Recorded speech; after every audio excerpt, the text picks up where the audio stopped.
الحمدللہ رب العالمین والعاقبۃ للمتقین والصلاۃ والسلام علی سید الانبیاء والمرسلین اما بعد فاعوذ باللہ من الشیطان الرجیم بسم اللہ الرحمن الرحیم اللہم صلی علی سیدنا شفیعنا مولانا محمد معدن الجود والکرم۔ الحمدللہ سلسلہ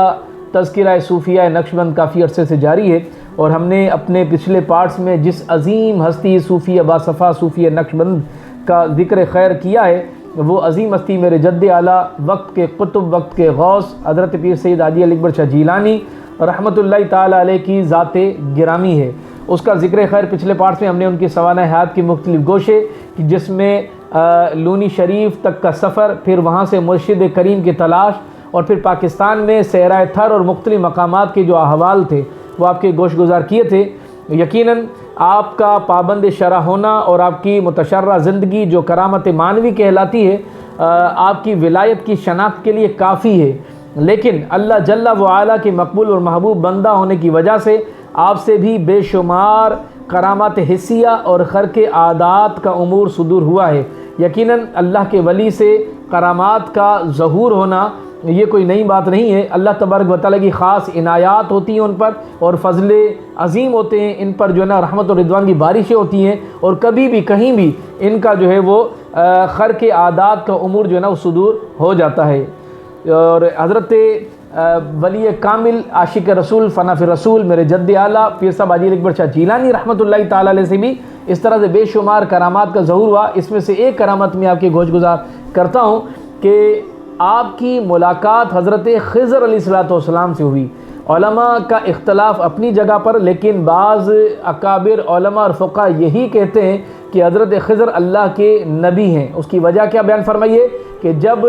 آپ کی حضرت موسیٰ کلیم اللہ علیہ نبی علیہ السلام سے ملاقات ہوئی تو آپ کو بعض ایک حصے کی تعلیم ارشاد فرمائی، اور یہ علماء اور عالم اسلام کا اس بات پر اتفاق ہے کہ کسی بھی غیر نبی کا علم نبی سے بڑھ نہیں سکتا۔ تو لہٰذا اگر بعض حصہ ہی صحیح حضرت موسیٰ سے اگر حضرت خضر کا علم زیادہ مانا جائے تو اسی اعتبار سے مانا جائے گا کہ حضرت خضر بھی اللہ کے نبی ہیں۔ لہٰذا جنہوں نے حضرت خضر کو ولی مانا ہے تو وہ بھی ولایت کے اعلیٰ درجے تک مانا ہے، لیکن علماء یہی فرماتے ہیں کہ حضرت خضر جو ہیں وہ اللہ کے نبی ہیں، اور اللہ کے نبی کی ملاقات اپنے خاص بندے پیر صاحب حاجی علی اکبر شاہ جیلانی رحمۃ اللہ علیہ سے یقیناً یہ اللہ کے فضل عظیم تھے۔ اس کی ایک کرامت یہ ہے کہ عینی شاہد اور آپ کے خاص و خاص مرید اور خلیفہ اپنے وصال کے وقت جو واقعہ آپ کے تعلق سے بیان فرمایا ہے، اور یہ انتہائی پراسرار اور رکت انگیز اور ایمان افروز ہے، اور یہ کتاب جو ہے صوفیہ گلزار نقشبند جو کہ لونی شریف سے چھپی، سید علی اکبر شاہ جیلانی مدہ ذل العالی، یہ سربراہ اعلیٰ دارالعلوم فیض اکبری لونی شریف کچھ گجرات ان کی اجازتوں سے چھپی، اور جنہوں نے ترتیب دی علماء نے، ان میں خاص صدر المدرسین دارالعلوم فیض اکبری لونی شریف محمد صالح قادری شمسی صاحب نے یہ واقعہ لکھا ہے، اور اس میں کوئی عجب نہیں ہے۔ وجہ یہ کہ آپ اولیاء کبار کی زندگیوں کا احوال جب دیکھیں گے تو جیسے حضور پیران پیر دستگیر سیدنا شیخ عبد القادر جیلانی کی زندگی میں حضرت خضر سے کئی مرتبہ ملاقاتیں ثابت ہیں، اسی طرح سے اللہ والوں یعنی اللہ اپنے محبوب اور مقرب بندوں کی جب تربیت فرماتا ہے یا اس کے مان اور مرتبہ اور عزت اور اکرام سے جب نوازتا ہے تو اس کا ایک حصہ یہ بھی ہوتا ہے کہ اسے حضرت خضر سے ملاقات اور تربیت کا معاملہ بھی فرماتا ہے۔ اسی طرح حضرت پیران دستگیر سیدنا شیخ عبد القادر جیلانی کی آل اور اولاد میں پیر صاحب حاجی علی اکبر شاہ جیلانی رحمۃ اللہ تعالیٰ علیہ لونی شریف والے جو بزرگ ہیں، یہ کوئی کم ہستی نہ تھے، اپنے وقت کے بہت ہی بڑے کامل ولیوں میں شامل ہونے والی عظیم ہستی ہیں کہ ان کی نگاہ فیض کے اندر وہ تاثیر تھی، اگر کسی کے قلب پر نظر کر دیتے تھے تو ان کا قلب ذکر اللہ سے جاری ہو جایا کرتا تھا۔ الحمدللہ میرے جد اعلیٰ پیر صاحب حاجی علی اکبر شاہ جیلانی رحمۃ اللہ تعالیٰ علیہ کے متعلق جو مرید لکھتے ہیں انہیں یہ وصیت کی تھی پیر صاحب نے کہ جب تک میں باقید حیات رہا تو یہ واقعہ کسی کو نہ بتانا۔ تو پیر صاحب کے ظاہری وصال کے بعد انہوں نے واقعہ بتایا، اور واقعہ کچھ یوں تھا کہ ایک دن حضرت قطب دورہ پیر صاحب حاجی علی اکبر شاہ جیلانی رحمۃ اللہ تعالیٰ نے یعنی مرید فرماتے ہیں کہ مجھ سے فرمایا کہ سمندر کی طرف جاؤ اور آنے والے مہمان کو بغیر گفت و شنید کے اپنے ہمراہ لے آؤ۔ میں بتعمیل ارشاد مرشد کی جو حکم تھا اس پر عمل کرتے ہوئے سمندر کی طرف گیا تو ایک پرکشش و باروب چہرے والی ذات سے میری ملاقات ہوئی۔ انہیں لے کر میں مرشد کی بارگاہ میں حاضر ہوا، جیسے ہی آپ کی نظر ان پر پڑی آپ کی مسرت کی انتہا نہ رہی، آپ نے کھڑے ہو کر یعنی پیر صاحب حاجی علی اکبر شاہ جیلانی رحمۃ اللہ تعالیٰ علیہ نے اس باروب اور بارونق ایسی عظیم شخصیت کے استقبال کے لیے کھڑے ہو کر معانقہ کیا اور پھر مصافحہ کیا، سلام کیا، اور سلام و کلام کے بعد جو آپ نے جب جواب ارشاد فرمایا تو دونوں حضرات نے جب ملاقاتیں کی تو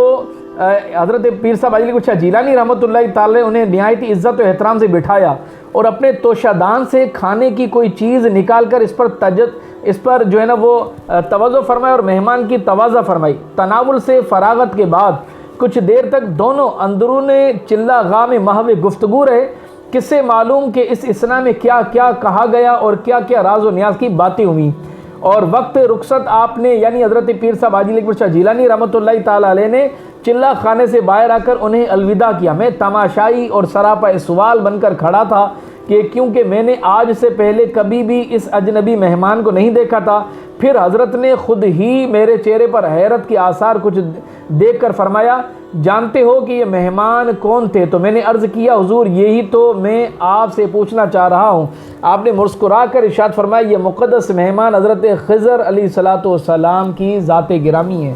اور یہ میرے پاس آتے جاتے رہا کرتے ہیں۔ راوی کا بیان ہے کہ حضرت نے مجھ سے تاکیداً یہ بھی فرمایا تھا کہ جب تک میں باحیات رہوں اس واقعے کا ذکر کسی سے نہ کرنا۔ بخاری شریف کی صحیح حدیث ہے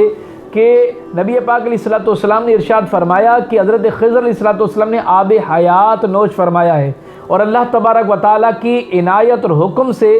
جب بھی کسی سے ملاقات اور تربیت کا معاملہ ہوتا ہے تو آپ ان سے ملاقات کرتے ہیں، بلکہ آپ حضرت خضر علیہ الصلوۃ والسلام کو اللہ نے یہ اختیار اور پاور اور طاقت اور تصرف دیا ہے کہ وہ اگر کسی عام بندے سے بھی ملاقات کرنا چاہیں تو کر سکتے ہیں، اور بعض اوقات عام بندے کو مطالعہ نہیں ہوتا کہ مطلب یہ حضرت خضر ہم سے ملاقات کر کے چلے گئے ہیں، اور یہ اس طرح سے بارہا واقعات گزر چکے ہیں تاریخ میں۔ اگر آپ جو ہے نا وہ مختلف اولیاء کے معاملات دیکھیں گے تو آپ کو بے شمار اس طرح کے واقعات ملیں گے۔ بہرحال حضرت پیر صاحب حاجی علی اکبر شاہ جیلانی رحمۃ اللہ تعالیٰ علیہ ایک عظیم بزرگ تھے، ان سے مختلف واقعات جو ہے نا خرق عادات معاملہ جو ہے نا ظہور پذیر ہوئے، کرامات کا بہت سارا معاملہ تھا۔ تو ایک اور کرامت بھی تھی کہ علاقے جو لونی شریف کے جو آس پاس لوگ رہتے تھے مسلمان، تو ان کے یہاں پر پانی کی بڑی قلت تھی، اور ایک ہی کنواں تھا جو غیر مسلموں کے انڈر میں تھا، تصرف میں تھا، اور وہ انہیں پانی نہیں بھرنے دیتے تو میٹھا ہوتا تھا۔ حضرت کی بارگاہ کے اندر آ گئے کہ حضرت آپ جو ہے نا وہ بس ہماری مدد فرمائیں۔ حضرت نے فرمایا کیا ہوا؟ فرمایا کہ یہ ایک ہی کنواں ہے اور وہ کفایت بڑی مشکل سے ہوتا ہے، لیکن وہ بھی بند کر دیا، غیر مسلموں کا ہے، ہم مسلمان بڑے پریشان ہیں۔ تو آپ نے اپنے مرید خاص کو کہا کہ جاؤ فلاں کنکریاں لے کر آؤ، کنکری لے کر اس پر کچھ دم کیا۔ دیکھیں یہ چونکہ وسیلے کے ہی قائل ہیں، اگر ڈائریکٹ جا کر مطلب کہیں کہ جاؤ میری یہ بھی کم نہیں ہے۔ اللہ اپنے ولی کی زبان میں وہ تاثیر رکھتا ہے، اگر کہہ دے کہ جاؤ اب جا کر پانی پیو تو وہ پانی میٹھا ہو سکتا ہے، لیکن چونکہ یہ اولیاء کا شیوا اور طریقہ کار، اللہ کی محبوب عادت کریمہ بھی یہی ہے کہ وہ وسیلے کو پسند فرماتا ہے، اس لیے قرآن میں تو فرمایا کہ اللہ کی جانب وسیلہ تلاش کرو۔ بہرحال اللہ کے اس کامل ولی پیر صاحب حاجی علی اکبر شاہ جیلانی رحمۃ اللہ تعالیٰ نے کنکریاں منگوائی، اس پر دم کیا اور کہا کہ میرے بابا جان رحمۃ اللہ تعالیٰ علیہ کے جو مزار کے برابر میں کنواں ہے اس کے اندر یہ کنکریاں ڈال دو۔ وہ عرصہ دراز سے کنواں کھارے پانی کا تھا، حضرت کے دم کردہ کنکریوں کا پانی میں پہنچنا تھا کہ اللہ تبارک و تعالیٰ نے اس کنویں کو میٹھا کر دیا۔ یہ اللہ کے ولی کی کرامات ہیں۔ اللہ تبارک و تعالیٰ میرے جد اعلیٰ پیر صاحب حاجی علی اکبر شاہ جیلانی رحمۃ اللہ تعالیٰ علیہ کے مزار پر انوار پر رحمت اور رضوان کی بارش نازل فرمائے اور ان کا فیض ہم پر جاری فرمائے۔ وآخر دعوانا الحمد للہ رب العالمین۔